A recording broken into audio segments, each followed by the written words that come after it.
दूसरा विश्व युद्ध अपनी चरम सीमा पर है। कोई भी देश ये बताने की कसर नहीं छोड़ रहा है कि इंसानियत नाम की कोई चीज नहीं है। इसे जहां जो सैनिक मिल रहा है वो वहां उसे बेरहमी से मार दिया करते हैं या फिर उन्हें बंदी बनाकर अपने देश लेकर चले जाते हैं। जैसे कि अभी चाइना का एक लड़ाकू जहाज जिसमें हजारों की तादाद में जापानीज और अमेरिकन सोल्जर कैद है, जिन पर न जाने कब से अत्याचार कर रहे हैं ये लोग। अब इन सभी को युद्ध के मैदान में पकड़ा गया है और अब इन्हें बेरहम जेल में बंद किया जाएगा। पर इससे पहले जहाज जमीन को छुए उतने में उस पर लड़ाकू हवाई जहाज धावा बोल देते हैं और इन्हें पल भर में पानी में डुबा दिया जाता है। सुबह का सूरज निकलता है तो हमने देखा कि महाद्वीप के किनारे एक छोटे टापू पर कुछ लोग बेहोश पड़े हैं, जिसमें एक जापानी शख्स तारो भी है। उसके पैरों में जंजीर है। इसी ये साबित होता है कि जो बेड़ा रात में डूबा था उसी में ये मौजूद था। पर सिर्फ वही नहीं, वहां दो और लोग भी थे, जिसमें से एक अमेरिकन था और एक अनजान। पर वो शख्स अब मर चुका है, पर अमेरिकन जिंदा है या नहीं हमें नहीं पता। इसीलिए तारो अब बंदूक निकालता है और धीरे से, लेकिन इतने में वो उठ गया और दोनों में भयंकर लड़ाई होना शुरू हो गई। इस दौरान हम गौर करते हैं कि दोनों के पैरों में जंजीरें बंधी हुई है, जिसका सिरा दोनों से जुड़ा है, यानी कि ये दोनों ही युद्ध के कैदी हैं। अब यहाँ इस अजीब से द्वीप पर अटक चुके हैं, पर अभी भी ये दोनों की लड़ाई थम नहीं रही है। एंड्रयू तारो पर भारी पड़ रहा है कि तभी एक काली परछाई एंड्रयू को समुद्र की गहराई में खींचने लगती है। वो तो सही मौके पर तारो अपनी बंदूक से उस पर गोलियां बरसा देता है तो वहां जो कुछ भी था वो भाग निकलता है। पर इस काली परछाई को देखकर दोनों शांत हो जाते हैं। उन्हें समझ आ चुका है कि ऐसे लड़ने से कुछ नहीं मिलने वाला और इसीलिए अगर उन्हें जिंदा रहना है तो साथ में रहना पड़ेगा, वरना एक को मारकर दूसरा ज्यादा दिन जिंदा नहीं रह पाएगा। तो अब सबसे पहले ये उस द्वीप के चारों ओर कुछ काम की चीजों की तलाशते हैं, जिस दौरान उन्हें उसी जहाज से बहकर कुछ ऐसे बक्से मिलते हैं जिसके पास कुछ लाशें भी थी, जिनमें देखकर उन्हें यकीन हो गया कि उन्हें ले जाने वाला बेड़ा इसी द्वीप के आसपास ही क्षतिग्रस्त हुआ है। उन बक्सों को खोलने पर इन्हें कुछ दिन तो खाने पीने की चिंता नहीं करनी पड़ेगी, क्योंकि उसमें कुछ दिनों का गुजारा करने लायक सामग्री थी। पर उसके बाद क्या होगा ये नहीं पता। उन औजारों की मदद से तारो ने मछलियां पकड़ी और फिर अंधेरा होने से पहले उन्हें पकाकर एंड्रयू को दिया, जिसे बड़ी ही चाव से उसे खाया, क्योंकि दोनों ही बहुत टाइम से भूखे हैं। लेकिन अब इन्हें आगे का सोचना पड़ेगा कि अब क्या करना है, क्योंकि ऐसे ही यहाँ पर पड़े रहने का कोई मतलब नहीं है। पर उससे पहले तो इन्हें खुद को आजाद करना होगा इन जंजीरों से। तब तारो को याद आया कि वही औजार जो उसे बॉक्स में मिला था, और इसलिए उसने प्रहार करना शुरू किया, लेकिन इसका कोई परिणाम नहीं निकल रहा था। तब तारो ने कहा कि जंजीरों के सबसे किनारे वाले साइड पर मारो, यानी कि टखनों के साइड पर, जो सुन एंड्रयू को थोड़ा अजीब लगा, क्योंकि अगर निशाना हल्का सा भी चूका तो उसका पैर जा सकता। लेकिन तारो को उस पर यकीन था, इसीलिए उसने कहा कि करो, और वो सही था। एक ही बार में जंजीर टूट गई, जिससे दोनों ही आजाद हो गए। एंड्रयू काफी खुश था, न जाने कितने महीनों बाद वो खुले पैरों में चल रहा है। जंजीर के टूटने की आवाज से मानो वहां एक हलचल पैदा हो गई। आसमान में पंछियों का झुंड उड़ने लग गया, और इस दौरान तारो को भी झाड़ियों के पीछे से किसी की चलने की आवाज आई, जिसे देखने के लिए जब वो वहां गया तो देखा किसी के अजीब से उल्टे पैरों के निशान थे। इतने में इन्हें दिखा कि दो जापानी सैनिक एक लोकल मछुआरे को पकड़कर इसी द्वीप की ओर आ रहे हैं। जो बात इन्हें कुछ ठीक नहीं लगती, पर अब तारो को एंड्रयू को डर सताने लगा है खुद के पकड़े जाने का, क्योंकि उन्होंने वहां पर खुद के रहने के सबूत छोड़े हैं। अगर वो उनकी नजर में आ गए तो ये मुसीबत में आ सकते हैं। लेकिन यहाँ तारो खुद उन दोनों से निपटने का फैसला करता और एंड्रयू से छुप जाने को कहा। जैसे ही दोनों करीब आ रहे हैं, उन्हें एक बुझती हुई राख दिखाई दे रही है, जिससे वो और भी ज्यादा सतर्क हो गए। तब उन्हें वहीं पास लेटा एक शख्स दिखा। चादर हटाई तो वो तारो था, जिसकी जापानी भाषा को सुनकर वो समझ गए कि वो उन्हीं के देश का बंदा है। उसने झूठ कहा कि वो सुबह यहाँ पर बहकर आ गया, पर अब उसे समझ नहीं आ रहा है कि उसे कहाँ जाना है। अब झाड़ियों से छुपकर एंड्रयू ये सब देख रहा था कि तभी उसकी नजर अपने कुछ ही दूरी पर एक अजीब सी चीज पर पड़ी। वो भी उन्हीं लोगों को देख रहा है। ये कोई विलुप्त प्राणी था, जिसे आज से पहले ना ही एंड्रयू ने देखा और ना ही इस दुनिया ने। मन ही मन वो प्रार्थना कर रहा है कि कहीं वो उसकी नजर में ना आ जाए। जैसे ही उसकी पलकें झपकी, वो छू मंतर हो गया, जैसे कि हवा की तरह। और इधर इन सैनिकों ने दो पानी की बोतल को देखा। उन्हें कुछ शक हुआ, पर तारो ने इस बात को भी बहाना बनाकर टाल दिया। लेकिन इतने में एक सैनिक की नजरें पास ही पड़ी एक अमरीकी पोशाक पर पड़ी, जिसे एंड्रयू ने उतारा था। और ये देख उसने दूसरे सैनिकों को आंखों ही आंखों में इशारा किया, जिससे दोनों अब खड़े हो गए और झटके से तारो के ऊपर रखी चादर को हटा दिया, जिससे उन्हें उसके पैरों में कटी जंजीरों के टुकड़े दिखे। इससे उन्हें साबित हो गया कि ये कोई आम सैनिक नहीं है, बल्कि जंग में पकड़ा गया कैदी है, जिसे अपने देश से गद्दारी की है। इससे पहले कि वो कुछ सजा देते, उसे झाड़ियों की तरफ से किसी के गुर्राने की आवाज आई, जिसे सुनने के बाद मछुआरे ने एक डरावनी आवाज में कहा कि वो आ चुका है। मैंने मना किया था तुम्हें यहाँ आने के लिए, वो लौट आया है। उसे हमारी बू आ चुकी है। उसकी जुबान पर बस एक ही लफ्ज था, मछली के सर वाला आदमी। ऐसा लग रहा है कि मानो उसने पहले भी उसे देखा हुआ है। अंदर गया सैनिक इधर उधर देखना शुरू करता है कि तभी उसके पीछे एक काला साया है और जैसे ही वो मुड़ा, एक ही झटके में उसका हाथ उसके शरीर से अलग था। उस जवान की चीखें बाहर खड़े सभी लोगों के खून को ठंडा कर देती है और इसी मौके का फायदा उठाकर एंड्रयू बाहर जो उस बचे हुए सैनिक के गले में चाकू मारकर उसकी कहानी को खत्म कर डालता है और फिर दोनों ही जाकर पत्थर के पीछे छुप गए। अब बस बचा था वहां तो वो अकेला मछुआरा जिसके चेहरे पर मौत का डर था और कुछ देर बाद उसे भी एक दर्दनाक मौत नसीब होने वाली हो। इसीलिए उसे भागना शुरू किया पर ज्यादा दूर नहीं जा सका और वो दानव ने एक लंबी छलांग मारी और उसकी पीठ पर अपने दांत को घुसेड़ दिया, जिससे कि बेचारे की वही मौत हो गई। उस दहशत को देखकर इन्होंने जंगल की ओर अपना रुख मोड़ लिया और भागते भागते इन्हें भी पता नहीं चला कि वो इन्हीं के पीछे है। अचानक तभी एंड्रयू का पैर मुड़ा और वो वहीं गिर पड़ा। ये पहली बार था उसने उस दानव को इतने करीब से देखा था। उसके अजीब से बदबूदार दांत को इंसान को एक ही बारे में कच्चा खा सकते हैं और लग रहा है कि एंड्रयू उसका अगला शिकार है, लेकिन तारो ऐसा होने नहीं देगा।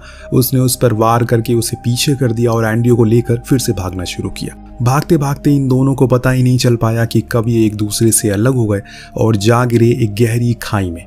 सुबह हुई तो एंड्रयू को होश आया। उसने खुद के सामने उस दानव को नहीं देखा, जिससे उसे थोड़ा सा सुकून मिलता है। तो वहीं दूसरी ओर तारो की हालत थोड़ी गंभीर थी। उसके कंधे पर एक लकड़ी घुस चुकी है जो उसे काफी तकलीफ दे रही है। हालांकि वो जहां पर अटका है वो जगह एंड्रयू के हिसाब से सुरक्षित थी, क्योंकि वो एक झरने के ऊपर अटका पड़ा है जिसका सिरा अब टूटने ही वाला है। इसके पहले वो खुद को संभाल सके वो फिसल गया और जा गिरा उस ठंडे पानी में, लेकिन उसने खुद को जैसे तैसे करके संभाल लिया और तैरते तैरते किनारे तक आया। तभी उसकी नजर पड़ी दूर एक चट्टान पर, जहां वही दानव खड़ा था जो उसे देखकर गुर्रा रहा है, मानो कि वो उसे बहुत ही ज्यादा गुस्से में है। एंड्रयू को अब समझ आ चुका है कि अगर उसे खुद की जान बचानी है तो बस एक ही रास्ता है और वो वापस उसी समुद्र के तट पर जाना होगा।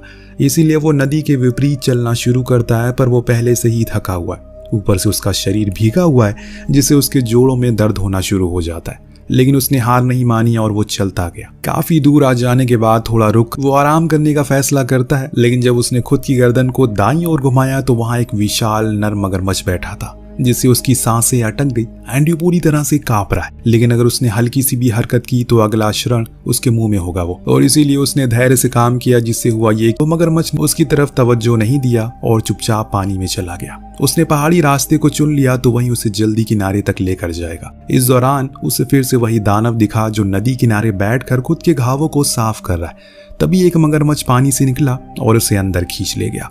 इस चीज को देखकर एंड्रयू बहुत खुश होता है, चलो कम से कम वो मर तो गया। लेकिन अगले ही पल वो वापस बाहर आया और खुद के हाथों से मगरमच्छ के जबड़े को ही अलग कर डालता है।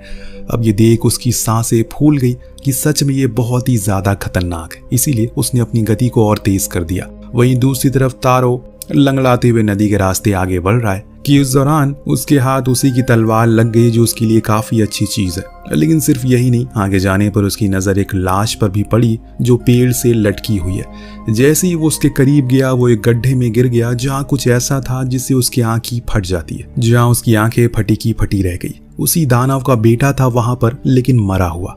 यानी कि यहाँ पर सिर्फ वही नहीं, उसका पूरा परिवार है। तो अब उसने हिम्मत करके खुद को बाहर निकाला और उस लाश के पास गया जो किसी पायलट की थी, और यहाँ पर आकर वो लटक चुका था। उसी की गोली से वो दानव का बेटा मरा होगा, क्योंकि उसके पास उसे कुछ बुलेट पड़ी मिलती है। तारो ने उसके हाथ से बंदूक ले ली और फिर आगे बढ़ गया। लेकिन अब रास्ता खत्म हो चुका है। उसे घने जंगलों के बीच से होकर आगे जाना होगा, जो खतरनाक हो सकता है, पर करना तो पड़ेगा। इसीलिए उसने हिम्मत की और आगे बढ़ गया।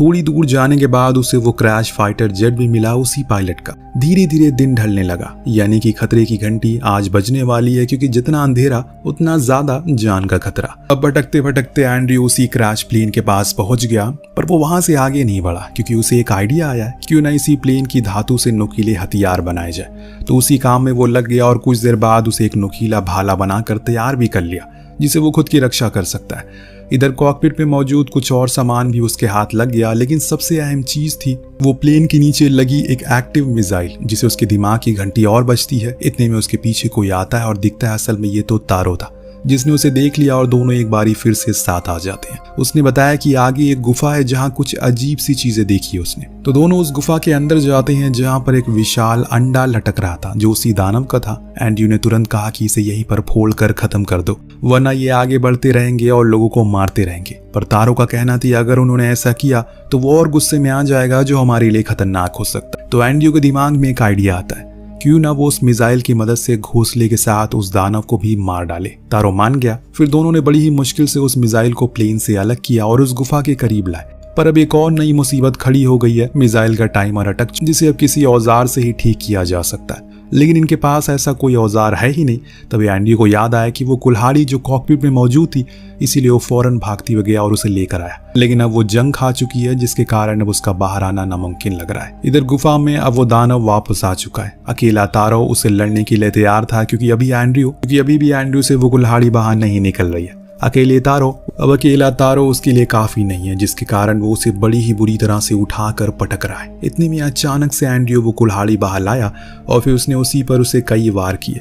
दोनों मिलकर अब उसे मार रहे थे। तब दानव को लगा कि अब वो उस पर भारी पड़ रहे, तो वो अचानक उसी अंधेरे में गायब हो गया। तब एंड्रयू को लगा कि अब समय आ गया है और इसलिए तुरंत ही जाकर वो टाइमर को ठीक कर दिया। लेकिन इतने में वो दानव दोबारा लौटा और एंड्रयू पर झपट पड़ा। उसका पूरा पेट उसने अपनी दांग से फाड़ कर रख दिया। पीछे खड़ा तारो बहुत कोशिश किया कि उसे दूर कर दे, लेकिन अभी कोई भी चीज काम नहीं कर रही है। और इसी गुस्से में आकर उसने अंडे पर शूट किया, जिससे कि उसके अंदर पल रहा शिशु जमीन पर आकर गिरा। जो देख वो दानव मानो गुस्से से पागल हो जाता है और पूरी तरह से आक्रोश में आ जाता है।